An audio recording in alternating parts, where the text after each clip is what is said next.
Awali hari dengan sejumlah informasi terpilih. Kebakaran terjadi akibat pemilik rumah lupa mematikan kompor. Ragam berita menjadi referensi menjalani aktivitas di pagi hari. Hingga saat ini jumlah korban meninggal temukan sebanyak 5 orang. Harga daging ayam di wilayah Kabupaten Banyumas naik Dengan kisaran Rp1.000 hingga Rp2.000 per kilogram. Kompas Pagi, setiap hari pukul 4:30 pagi. Live di Kompas TV.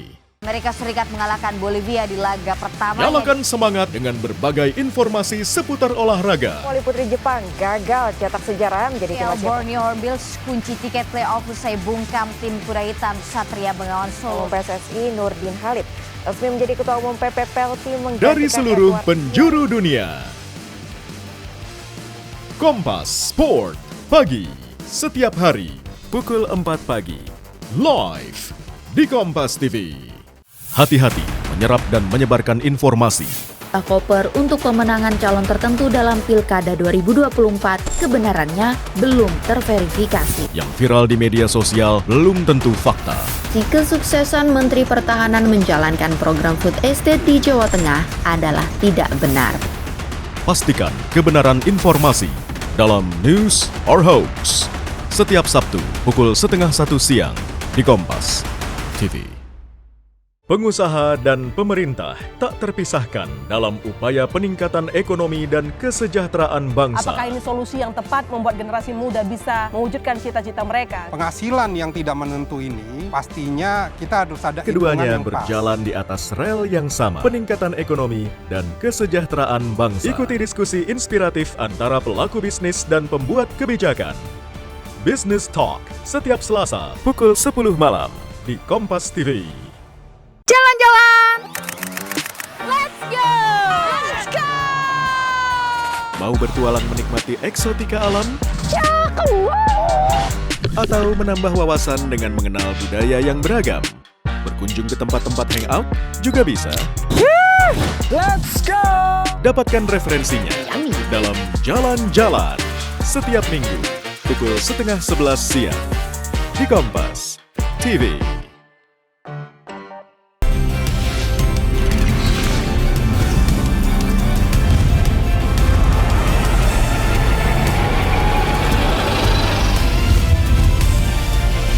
Kompas TV, independen, terpercaya.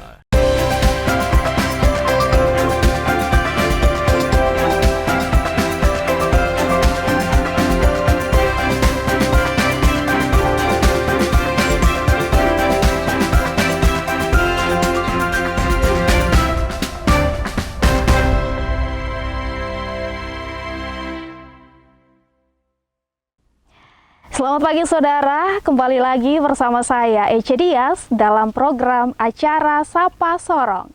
Saudara, kali ini saya sudah bersama salah satu narasumber yang merupakan salah satu pelaku UMKM.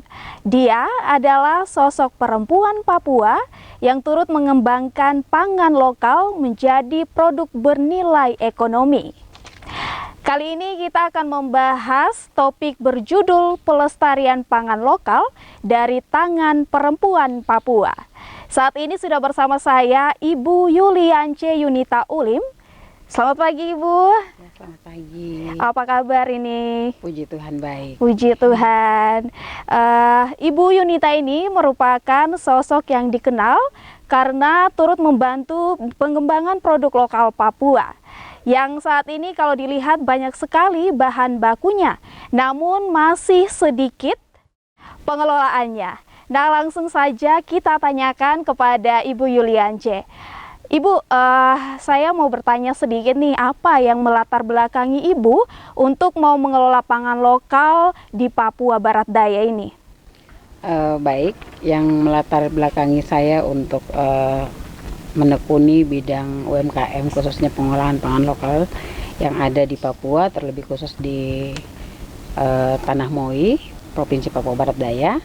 Yang pertama itu kita punya hasil alam yang sangat melimpah, terus ada kearifan lokal atau makanan-makanan lokal yang dulu dikonsumsi oleh orang tua dulu, juga hasil-hasil kebun daripada mama-mama Papua ini memang banyak sekali, cuman belum ada yang mau mengangkat ini untuk menjadi produk yang benar-benar bercerita tentang apa itu Papua, seperti itu. Jadi saya kebetulan belajar juga dengan Seniman Pangan Indonesia, dari hasil belajar itu bersama dengan Papua Jungle Chef juga. Jadi akhirnya kami bisa bagaimana sistem pengolahan yang baik untuk mengangkat apa nih yang ada di Papua untuk orang lain juga bisa merasakan makanan-makanan khas di Papua, seperti itu. Dari sini kita bisa lihat bahwa banyak sekali yang pandang sebelah mata hal-hal kecil seperti ini, tapi dengan begini Ibu bisa mengangkatnya menjadi hal-hal yang luar biasa yang bisa dikenal di Papua Barat Daya, bahkan di nasional juga ya. Kalau boleh tahu nih, apa saja produk yang saat ini Ibu produksi dan sudah sejak kapan Ibu mulai mengelola produk-produk ini? Iya, saya kebetulan yang seperti tadi saya bilang di awal bahwa saya belajar di Seniman Pangan Indonesia itu pada tahun 2020, dan tahun 2020 itu saya kembali coba belajar di Seniman Pangan Indonesia itu 2 minggu. Saya belajar di sana, saya balik ke Sorong, saya uji lagi kemampuan belajar saya selama 1 tahun dengan menghasilkan 4 produk. Dan produk yang pertama yang saya ambil dari hutan itu mengangkat kearifan lokal, itu bumbu asin nipah atau dikenal dengan garam dari pelepah nipah. Dan itu pada zaman dulu orang tua lebih banyak menggunakan pelepah nipah sebagai pengganti garam. Jadi mereka tidak beli garam, mereka cuma pakai pelepah nipah untuk masak sehari-hari. Terus juga dari hasil hutan itu saya membuat teh moi, karena memang kulit kayu moi itu memang saya juga waktu kecil karena bersama dengan orang tua nenek, jadi saya juga pernah merasakan teh itu. Akhirnya saya ketemu lagi dengan orang tua yang itu, saya bilang mereka, mari kita coba untuk mengangkat apa yang dulu kita makan. Jadi saya buat teh, jadi garam di teh, terus saya membuat kerupuk sagu identik dengan kita pastinya. Terus juga bahan-bahan yang saya pakai dalam sagu itu saya pakai campuran dengan petatas, terus bumbu-bumbunya itu saya pakai kulit kayu bawang. Jadi orang tua dulu pakai kulit kayu untuk masak di bambu dengan sayur. Terus itu yang saya pakai untuk buat kerupuk sagu, terus sama kerupuk 3 warna. Kerupuk 3 warna itu ada petatas ungu, petatas oranye sama keladi. Dan itu adalah mama-mama Papua yang biasa tanam terus dong jual juga di pasar. Dong tidak punya tempat penyuplai, jadi dong jual di pasar. Nah itu yang kita coba untuk menggunakan racikan bumbu sendiri dengan pakai garam yang saya ciptakan, terus kulit kayu yang juga saya buat. Itu menjadi 4 produk yang sudah saya keluarkan dan sampai punya izin halal. 4 produk itu garam atau bumbu asin nipah, teh moi, terus kerupuk sagu dengan kerupuk ubi 3 warna. Jadi dari pengalaman yang cukup singkat bisa dibilang begitu ya, Ibu sendiri sudah berani untuk memberanikan diri untuk sendiri mengelola, memproduksi sesuatu produk, bahkan sudah memiliki 4 produk yang harus diangkat dan sudah bisa dibilang sudah dikenal juga ya. Ya, itu sangat luar biasa sekali. Kita akan terus berbincang dengan Ibu Yuliance, saudara. Jangan kemana-mana karena kita akan membahas lebih lanjut soal pengembangan produk pangan lokal di Papua Barat Daya bersama Ibu Yuliance Yunita Olim.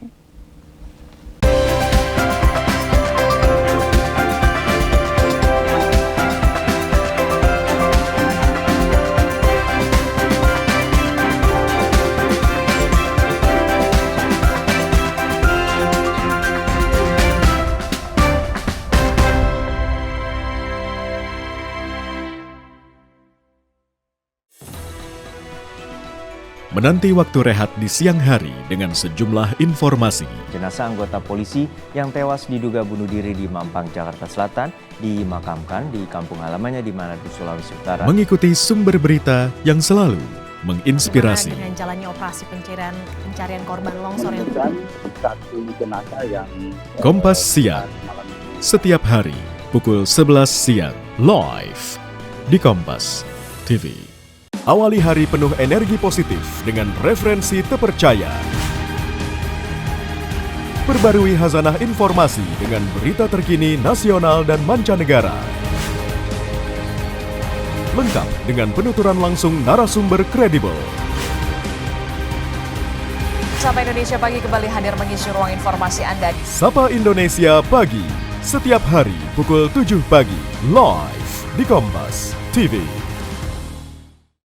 Rehatkan diri dari belenggu rutinitas. Saya Muhammad Syahriza hadir selama 1 jam ke depan dalam program Sapa Indonesia Siang. Saudara, sejumlah domba di wilayah Xinjiang, Tiongkok rutin melakukan perawatan mandi obat. Nyalakan semangat baru dengan ragam informasi dari seluruh penjuru negeri. Salah satu kata gaul yang kerap digunakan oleh generasi muda. Sapa Indonesia Siang, Senin sampai Jumat pukul 1 siang, live di Kompas TV. Disebut peluangnya tuh berkoalisi dengan PDI Perjuangan. Cagup-cawagupnya siapa kira-kira pasang-pasangannya? Tegas dan terarah, kami lengkapi referensi Anda dengan berita peristiwa teraktual. Dalam putusan, Peggy alias Peron. Topik-topik hangat dibahas bersama narasumber kredibel. Bagaimana respon dari BSSN dan juga Kominfo? Ikuti Kompas Petang setiap hari pukul 4 sore live di Kompas TV. Lelah terus-menerus kesepian di tengah keramaian, bosan selalu ketinggalan berita. Saya Nina Melinda, selama setengah jam ke depan akan menemani Anda. Saatnya Anda menikmati kompilasi berita terhangat selama sepekan. Peretasan Pusat Data Nasional terus menjadi sorotan publik pekan ini. Marak judi online membuat pemerintah langsung bergerak. Informasinya akan menjadi bagian dari rangkuman peristiwa selama sepekan terakhir. Kompas Sepekan, setiap minggu pukul 5:30 sore di Kompas TV.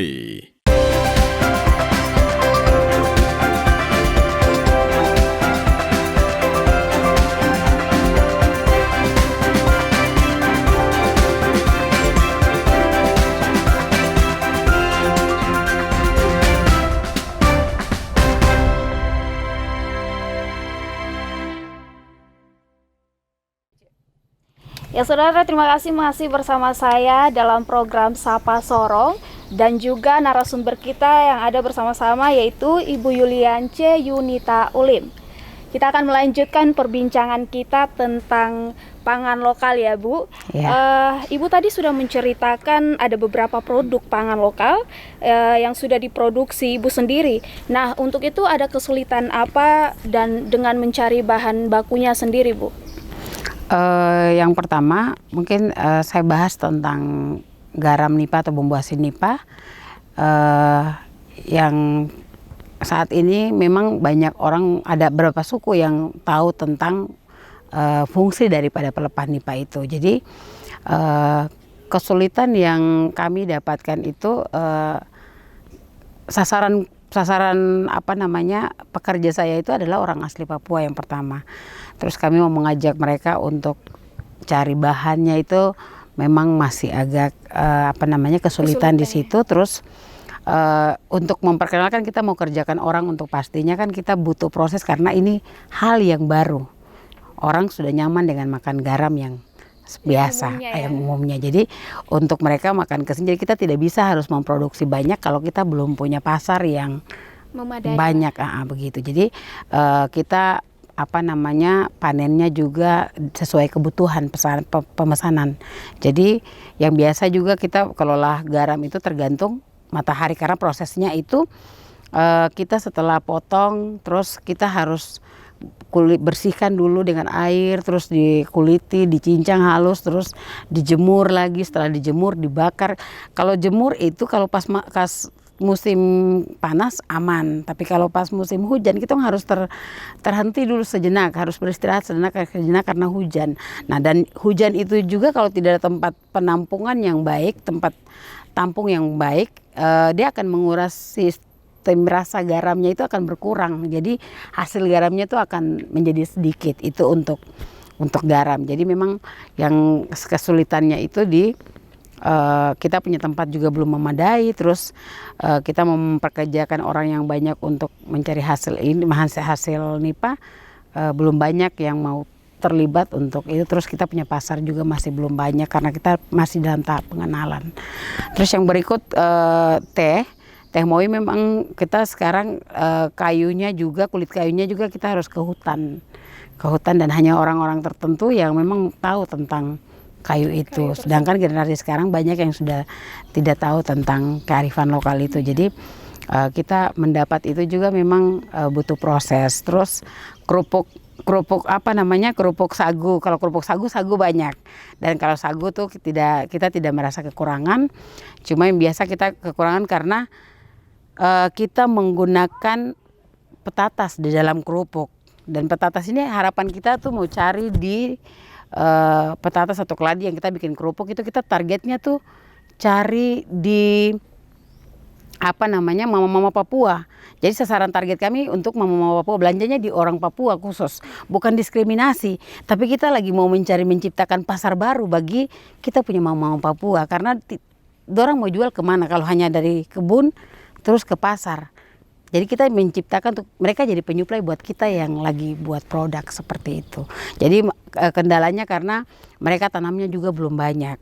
Terus karena tanam belum banyak, akhirnya mereka jual juga dengan hal yang sedikit kayak satu tumpuk 50.000, dan itu menjadi banyak orang yang bilang dorang tidak bisa beli di dorang karena mahal. Nah sekarang kita harus cek masalahnya apa nih. Masalahnya berarti karena dorang tanam sedikit, karena dorang tidak punya tempat penyuplai dan kita tidak memberikan ruang buat mereka seperti itu. Walaupun dengan tingkat kesulitan yang memang cukup ya, tapi tetap produknya tetap terus diproduksi dan tetap berjalan dan dikenal juga ya.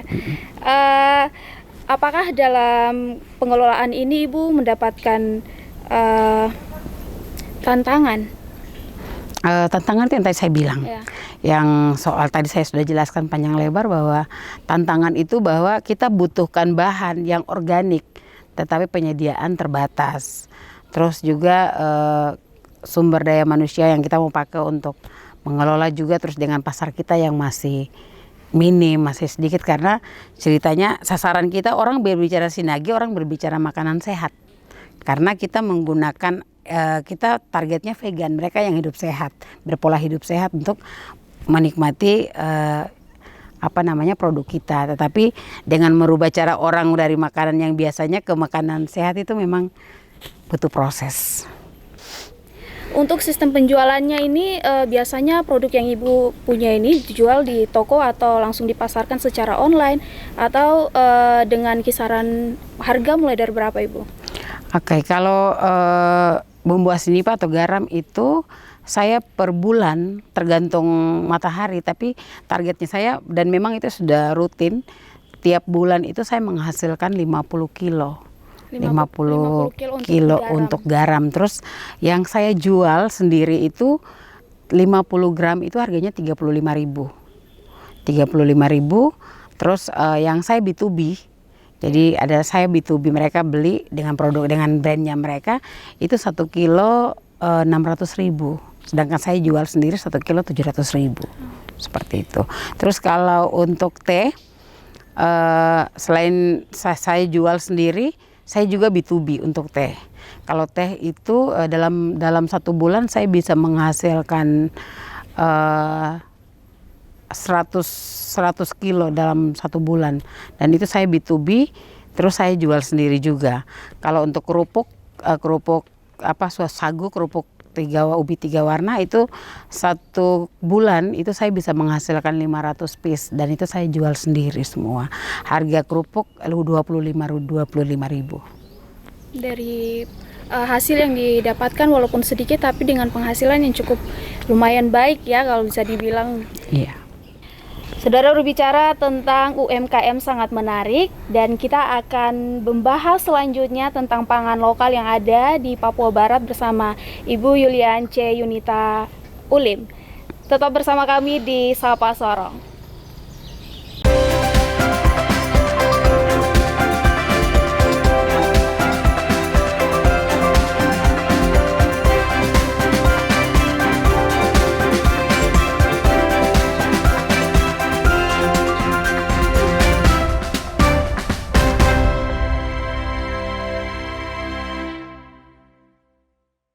Saya sebagai relawan tidak boleh mengeluh capek. Saya ambil berhanya aja. Masih saya dikasih umur panjang, saya masih tetap jadi tagana. Gali esensi fenomena. Marwah paling mendasar itu integritas sebetulnya. Karena kalau aturannya semua sudah diatur. Ya, ini akan jadi bom waktu kalau isu stunting tidak diatasi dan tidak dicegah. Temukan jawaban atas teka-teki peristiwa. Berkas Kompas. Setiap Selasa pukul 11 malam di Kompas TV. Sidang gugatan pra-peradilan yang dilayangkan Peggy Setiawan ditemukan fakta kasus ini berkaitan dengan pemberitaan perjudian. Lengkapi keindonesiaan Anda dengan informasi peristiwa khas terkini. Temuan jasad diduga korban mutilasi dalam hari ini, giliran Polda Jawa Barat mengajukan dari seluruh penjuru tanah air. Ironisnya, sebagian warga justru berebut mengambil minuman. Indonesia Update, Senin sampai Jumat pukul 2:30 siang. Live di Kompas TV. Tak ada istilah ketinggalan berita. Beragam informasi menarik lainnya yang terjadi sepanjang hari ini kami rangkum dalam Kilas Kompas. Dapatkan berbagai informasi terpilih yang kami rangkum per hari. Kita ke sorotan lain, saudara. Truk yang mengangkut muatan pasir terperosok di Flores, Nusa Tenggara Timur. Gunung Ilelewotobi laki-laki masih erupsi. Dalam Kilas Kompas, setiap hari pukul 11:30 malam, live di Kompas TV. Isu terkini perpolitikan tanah air. Kita sudah tidak ada lagi yang pusing soal pemilu, mengapa kita tidak lebih mengoptimalkan kerja-kerja legislasi di balai? Yang paling penting apa hasilnya? Kemiskinan berkurang. Diulas oleh dua pandangan berbeda. Tadi mengatakan sama baiknya, tapi kemudian yang ini jauh lebih buruk. Saya tidak percaya bahwa efektivitas kerja dari suatu pemerintahan ditentukan Dua oleh arah. Setiap Jumat pukul 8:30 malam di Kompas TV.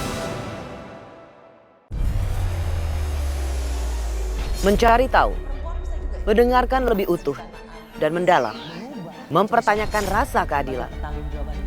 Saya mau minta klarifikasi. Klarifikasi. Ini tanggung jawab saya. Bapak malu nggak sih? Apakah saya dengar permintaan maaf yang benarkah backingnya para jenderal orang-orang korban? Kita mengingatkan penguasa, menghibur yang papa. Rosi.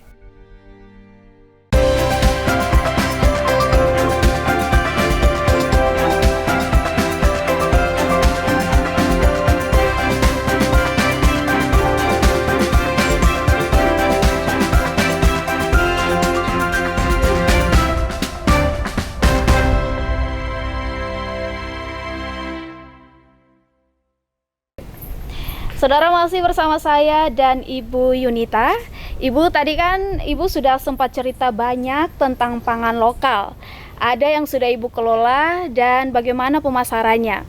Nah, sekarang kita mau tanya nih, bagaimana respon pemerintah sendiri dengan produk pangan lokal yang Ibu geluti sekarang? Respon pemerintah, kebetulan saya sudah bilang dari awal bahwa saya mengangkat kearifan lokal yang ada di Tanah dan kota dan kabupaten adalah wilayah saya. Respon pemerintah yaitu mereka membantu meringankan kami untuk mengurus, contoh saya di Kabupaten Sorong, mereka mengurus izin PRT NIB, dan saya di Kota Sorong membantu dalam penyediaan halal dan juga pendaftaran di TKDN.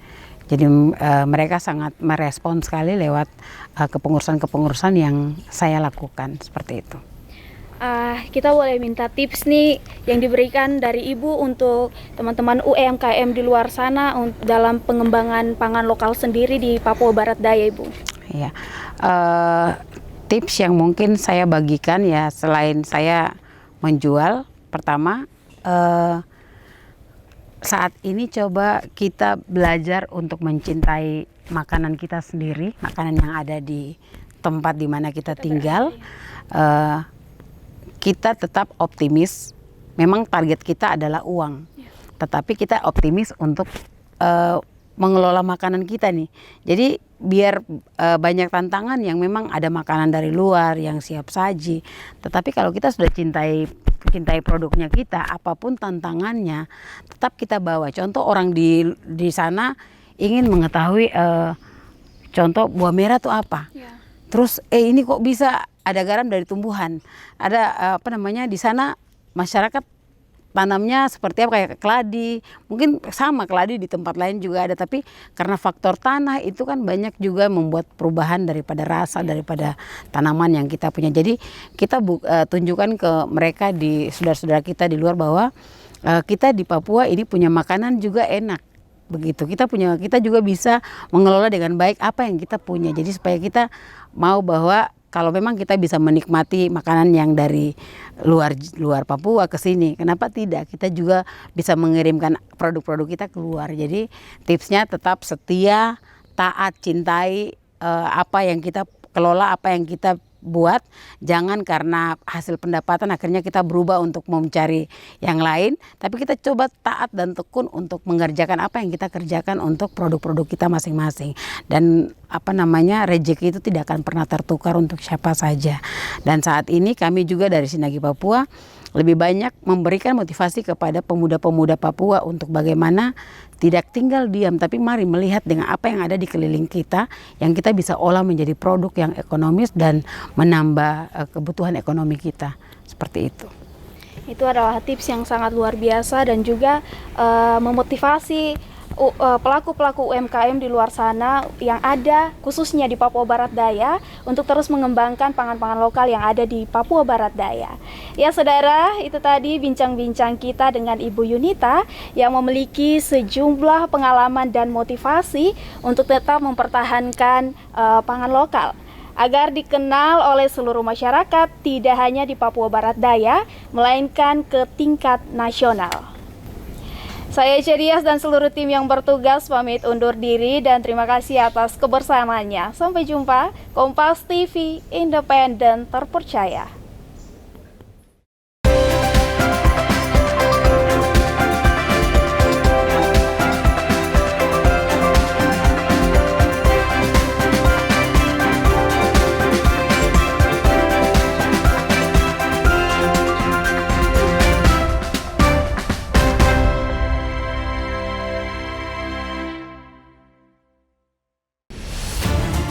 Saya, Budiman Tanurjo, menyambut Anda dalam sebuah forum berkualitas, mencermati Indonesia dengan bijak dari kacamata kebangsaan. Kita dapat menemukan banyak pemikiran konstruktif, kritis, dan taktis yang mampu menyelesaikan problem negeri ini.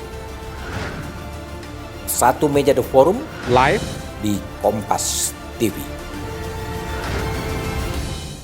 Di balik setiap kejadian, selalu ada fakta penting yang seringkali luput dari perhatian. Mereka justru adalah korban. Lucuti peristiwa lebih terperinci untuk mengungkap kebenaran yang tersembunyi. Saya akan menuju ke tempat lokasi di mana memang terjadi kasus perundungan tersebut. Ikuti saya. Iya, maaf. Sasaran, setiap Rabu pukul 10:30 malam di Kompas TV. Ketahui ragam informasi yang menjadi perhatian publik, peristiwa unik, menarik, dan ramai di media sosial, menegangkan hingga mengharukan dari berbagai sisi kehidupan, politik, hukum, kriminal, sosial, melibatkan masyarakat, selebritas, hingga tokoh penting. Tetap update bersama Pop News setiap Sabtu dan Minggu pukul 9:30 pagi di Kompas TV. Kesegaran daging yang dijaga banget. Seger banget ya. Mumtaz. Yummy. Pencinta seblak. Cantik ya. Ini kan masuk di mulut itu aroma smokinya ya kan. Pecah men. Mamma mia. Dapat udang gede-gede gini, rempahnya berasa banget. Lazis. Sajian aroma menggugah selera. Mumtaz. Ragam cita rasa tersaji dalam cerita rasa. Sabtu pukul 10:30 siang di Kompas TV. Halo saudara, jumpa kembali bersama saya Vidi Batlolone di Gelar Perkara. Tindak kejahatan terjadi kapanpun, dimanapun, dengan cara apapun, dalam bentuk apapun. Berikut ini kumpulan perkara yang kami gelar untuk Anda. Cermati benang merah peristiwa kriminal yang mengusik perhatian publik. Bagaimana polisi menguak fakta kejahatan ini? Ikuti saya. Gelar Perkara setiap Sabtu pukul 6 petang live di Kompas TV.